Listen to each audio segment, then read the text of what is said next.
asing ini sebagai properti dalam filmnya.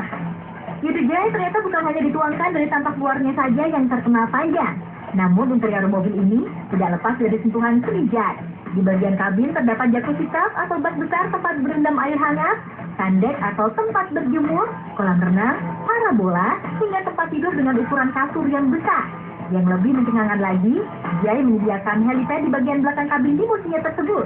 Jika saja Anda menjadi penumpang, bersama 75 penumpang lainnya, sesuai kapasitas tempat duduk yang tersedia, Jai meyakinkan siapapun akan menikmati fasilitas yang ada di dalamnya. Sayangnya, Jai tidak menyebutkan apakah mobil tersebut mengalami modifikasi untuk kapasitas mesinnya atau tidak. Hanya saja dijelaskan jika mobil ini memakai 2 buah mesin V8. Dia juga merahasiakan berapa dana yang telah dikeluarkan untuk sebuah limusin hasil modifikasinya tersebut. Selain limusin terpanjang yang pernah dicatat dalam Guinness World of Records, dia juga sebelumnya pernah memodifikasi mobil mewah lainnya menjadi bergaya limusin. Bahkan, dia seringkali diminta memodifikasi mobil untuk menjadi properti sebuah film besar, seperti mobil Ford Gran Torino untuk film Starsky and Hutch, Kit yang dipakai dalam film Knight Rider 2000, Batmobile pada film Batman Returns, mobil Flintstone, dan mobil Pink Panther. Itulah mobil terpanjang di dunia karya J. Oberg yang hingga kini rekornya belum terpecahkan oleh siapapun. Sebuah karya seni yang unik dan patut dihargai.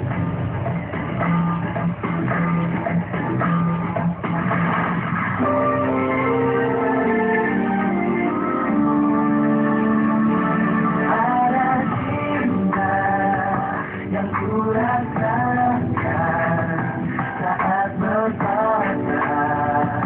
Dalam canda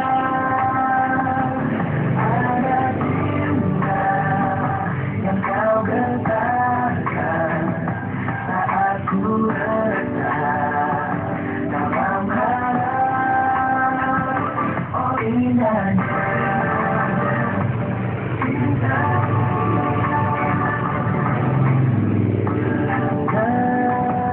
ku ragu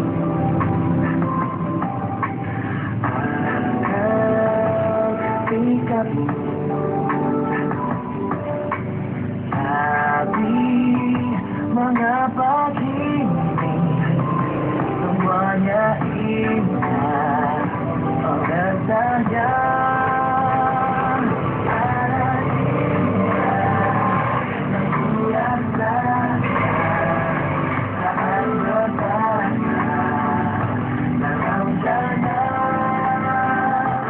Ada cinta yang ku rasakan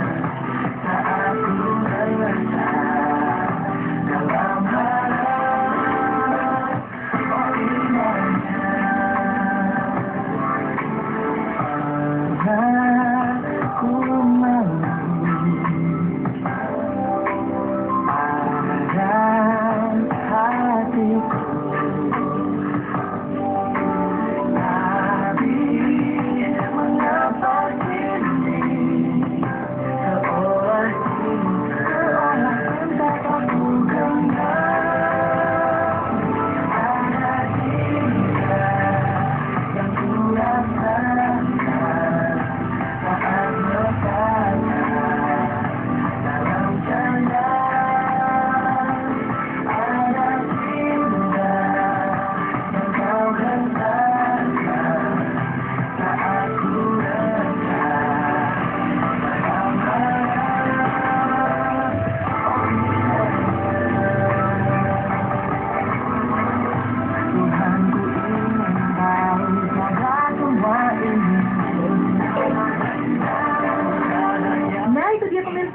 Informasi unik yang telah kami rangkum untuk Anda. Terus saksikan Spotlight hari Senin hingga Jumat setiap pukul 9.45 hingga 10.45 waktu Indonesia bagian Barat. Jangan lupa kirim saran dan pertanyaan Anda ke spotlight@trans7.co.id. Sampai jumpa besok.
Lama banget sih anak-anak. Anak-anak, ayo buruan. Ini telat ini. Udah, ambil sarapan di mobil aja deh. Ya, ayo. Aku sih udah tahu rumah kita daerahnya jauh. Masa dia mau sekolah yang jauh-jauh? Ya kan papa milih sekolah yang paling bagus buat kamu. Biar bagus buat masa depan kamu juga. Kenapa nggak homeschooling aja sih, Pak? Kamu ini kayak artis aja, homeschooling. Mereka kan homeschooling karena sibuk. Kegiatannya seragam, makanya homeschooling. Ya daripada gini, Pak. Kalau terlambat dikit aja, pasti udah kena macet berjam-jam. Cuma di jalan, Pak. Ya udah, ntar diomongin sama mama kamu. Sekarang kita harus buru-buru. Pada nanti telat, mama harus kantor. Pak,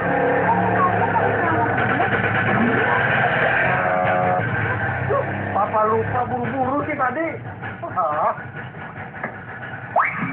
I've been lonely for too long, therefore I have been craving some. Selamat pagi, ayo bangun, saatnya berangkat sekolah. Gambaran kesibukan ayah ganteng yang satu ini tiap pagi, bangunin ketiga buah hatinya yang harus berangkat ke sekolah. Duh, meski mata masih ngantuk, apa daya, daripada sekecil telat sekolah kan? Biar badan fit dan anak-anak konsentrasi belajar, sang ayah pun membiasakan sarapan pagi. Sarapan wajib hukumnya untuk memberi energi dan nutrisi sebagai bekal seharian bersekolah. Belum lagi pas berangkat kena macetnya, bikin pusing 7 keliling. Makanya, dengan alasan gak tega melihat aktivitas anak zaman sekarang yang super padat, plus kemacetan yang harus dilalui, beberapa orang tua memutuskan memilih sekolah di rumah alias homeschooling untuk buah hatinya. Takut anak tua di jalan, jadi salah satu alasan Pongki Gustik dan Sophie Navita memilih homeschooling untuk buah hatinya. Sementara alasan ribut antar jemput, jadi alasan Nikita Mirzani memilih homeschooling bagi buah hatinya yang masih balita. Sebetulnya homeschooling itu kan emang lebih, kalau dilihat, lebih deket gitu guru sama muridnya ya kan. Kalau pas kecil juga kan emang butuh banyak pengetahuan ya. Manfaatnya anak aku sekarang udah bisa berhitung 1-20 pakai bahasa Inggris. Terus dia juga bisa nyebutin nama-nama hewan pakai bahasa Inggris, nyanyi pakai bahasa Inggris gitu. Lebih cepat aja, lebih nangkep. Namanya belajar memang gak harus selalu di sekolah formal saja kan? Setelah homeschooling pun, buah hati bisa menuntut ilmu seperti anak-anak lain. Waktu belajar yang fleksibel, ini membuat metode belajar mandiri yang satu ini makin populer sebagai alternatif pendidikan, terutama nih di kalangan para artis. Selain Kevin Tiara dan Nikita Willy, Prilly Latuconsina juga pilih homeschooling karena kesibukan jadwal syuting sinetron kerja tayang yang harus dijalaninya. Soalnya, gara-gara kesenian bolos, Prilly sempat rancang dan naik kelas loh. Hanya baru 6 bulan sekolah di SMA formal, kedua orang tua Prilly memutuskan memasukkan putri sulungnya ke homeschooling. Asensinya mempengaruh, karena kan di sekolah formal kan kedatangan terus 80%. Jadi kalau Prilly kan waktu itu kan karena sinetron, jadi dia jarang masuk, jadi kalau nggak 80% ya naik kelas gitu. Akhirnya saya memutuskan homeschooling. Awalnya, Tan Bunda sempat ragu dengan legalitas ijazah yang diperoleh dari homeschooling. Tapi setelah bertanya pada beberapa pakar pendidikan, terus memilih lembaga yang terpercaya, keraguan Tan Bunda pun sirna. Nah, kalau bundanya udah tenang, gimana Prilly-nya ya? 2 bulan menjalani homeschooling, ternyata Prilly aku happy loh. Soalnya waktu belajar fleksibel banget. Beda banget dengan sekolah formal. Jadi tetap bisa syuting, tapi Prilly nggak ketinggalan pelajaran.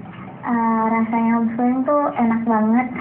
Soalnya kalau homeschooling, sekolah yang ngikutin kita, bukan kita yang ngikutin sekolah. Jadi nggak khawatir untuk absen, nggak khawatir nilai jelek atau apa. Soalnya waktu aku sekolah formal kan, aku tuh deg-degannya nggak naik kelas karena absen aku banyak banget, jadi aku nggak masuk terus. Tapi kalau homeschooling kan nggak ada absen, yang penting nilai kita bagus dan kita ngerjain tugas udah. Cuma saat memutuskan homeschooling, orang tua di rumah nih wajib menyadari konsekuensi yang harus dijalani, yaitu ketat mengawasi dan mengontrol waktu belajar buah hatinya. Buat pelajaran yang susah-susah sih, biasanya orang tua mendatangkan guru alias tutor minimal 4 kali dalam sebulan. Sementara buat ujian akhir semester alias UAS, karena dilakukan di rumah, orang tua nih yang wajib mengawasi. Itu dong, gimana kita Tapi jangan harap ya, karena pengawasnya orang tua sendiri, lantas diberi keringanan. Nggak ada tuh dalam kamus homeschooling. Pokoknya, anak harus benar-benar berusaha dan belajar sendiri, layaknya ujian di sekolah biasa. Kalau yang ngawasin papa sama mama kan biar kelihatannya real gitu. Jadi benar-benar mikir. Cuma kalau sama orang tua, pas sebelum ulangan aku baca-baca dulu ya biar nilai bagus. Paling gitu aja sih. Kalau di homeschooling justru benar-benar nggak nyontek lah menurut aku ya, karena benar-benar sendiri nggak ada temen gitu. Kita kan dari awal kan kasih tahu sama tutornya ya, kalau ini ujian di rumah, jadi orang tua harus konsekuen gitu. Jadi kalau anaknya walaupun gimana harus nggak boleh nyontek sama sekali gitu. Nah, kalau urusan waktu memang fleksibel, gimana nih dengan tugas-tugasnya? Karena belajar mandiri, ternyata tugas-tugas homeschooling jadi lebih banyak. Belum lagi kegiatan lain, seperti pertemuan dengan sesama teman-teman peserta homeschooling. Selain buat berbagi ilmu, ajang ini juga sekaligus untuk bersosialisasi. Homeschooling dalam bahasa Inggris berarti sekolah rumah. Merupakan sistem pembelajaran yang tidak berlangsung di sekolah formal alias otodidak. Sistem belajar ini sebenarnya sama sekali bukan hal baru loh.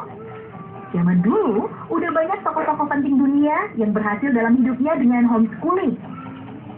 Benjamin Franklin misalnya, karena orang tua tak mampu membayar biaya pendidikan, perancang dan penandatangan deklarasi kemerdekaan Amerika sekaligus penemu penangkal petir dan kacamata ini hanya 2 tahun mengikuti sekolah formal.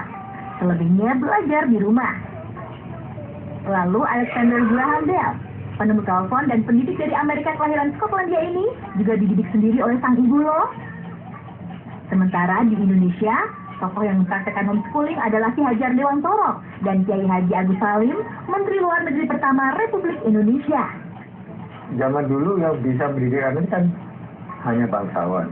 Rakyat biasa itu mendidiknya melalui budayanya. Jadi orang itu tidak baik kalau berjalan di depan dan sebagainya. Itu schooling alam atau schooling masyarakat.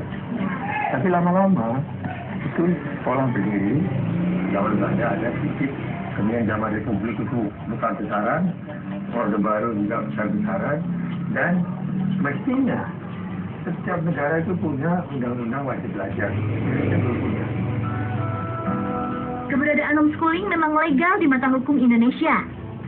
Namun, menurut Undang-Undang Nomor 20 Tahun 2003 tentang Sistem Pendidikan Nasional, homeschooling termasuk kategori pendidikan formal yang dilakukan oleh keluarga dan lingkungan, yang proses pembelajarannya tidak diatur oleh negara alias mandiri. Tapi, bila peserta didik homeschooling lulus ujian sesuai dengan standar nasional pendidikan, hasilnya akan diakui sama dengan pendidikan formal dan non-formal.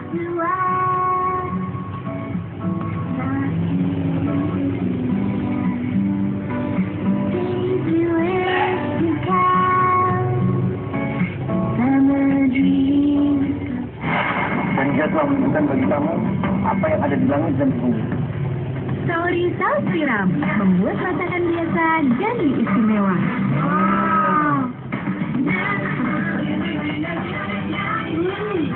Gurihnya tidak. Memperkenalkan Pond's Life Beauty baru. Kini dengan pro-nutrien dan 200% lebih banyak skin whitening aktif untuk membantu menyamarkan noda hitam dan mencerahkan kulit agar tampak putih merona. Pond's Life Beauty baru.